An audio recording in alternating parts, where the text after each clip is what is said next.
Hey guys, so for my essay in this class, I chose to write about oppression and how it in South Africa and how it has affected the HIV/AIDS epidemic. And so the three main factors I chose to research on were financial/governmental, medical, and social/legal.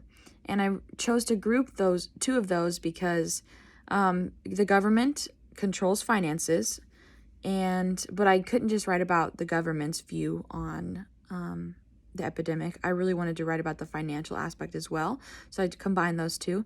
And then also the social legal aspect, I combined those two because the legal system that they have affects the social structure that they have when it involves HIV and AIDS. So the way it works is people who are raped / assaulted and end up getting HIV/AIDS are victimized by the legal system and by the hospitals and all that stuff, which affects the social structure because they're afraid to report whatever happens to them in a tragic situation like that. I chose this topic because I was interested in why South Africa continues to have this problem, and because a lot of the world has figured out like different medicines and have implemented different programs to help support these people who have HIV and AIDS and who have been assaulted and as a result have HIV or AIDS. And so I really wanted to know what's caused the progression to decline or to have a hard time progressing.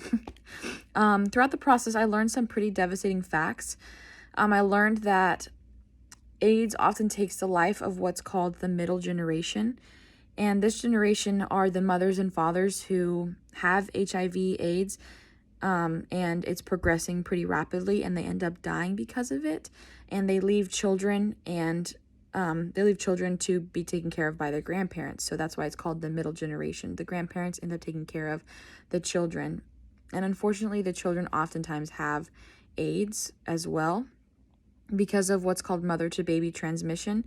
And there's actually a program that was trying to be implemented into the hospital system in South Africa, but it was hindered because the government doesn't allocate enough funds into the hospital system.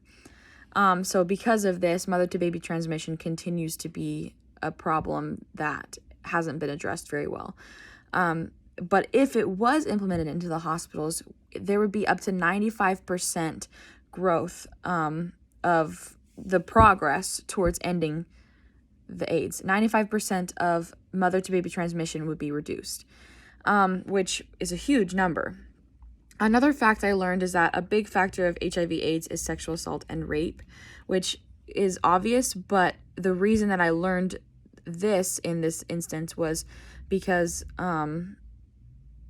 the only 1 in 9 women actually report being assaulted or raped. And so that means only 1 in 9 women actually get help for this and get potential diagnosis for any STDs or in the worst case scenario, HIV. And this is a huge problem for South Africa because the women they're not willing to report because they're being victimized. And it's called secondary victimization.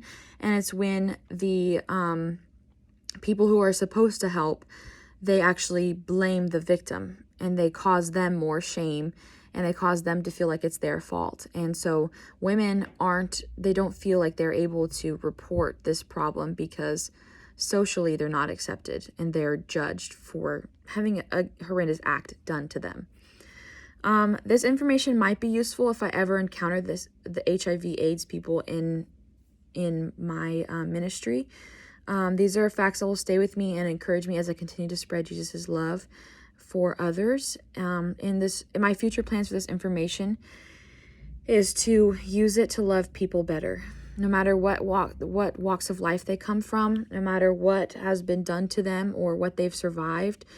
I plan to use this information to love them better and to understand that other cultures experience this type of oppression, and potentially how to counteract it.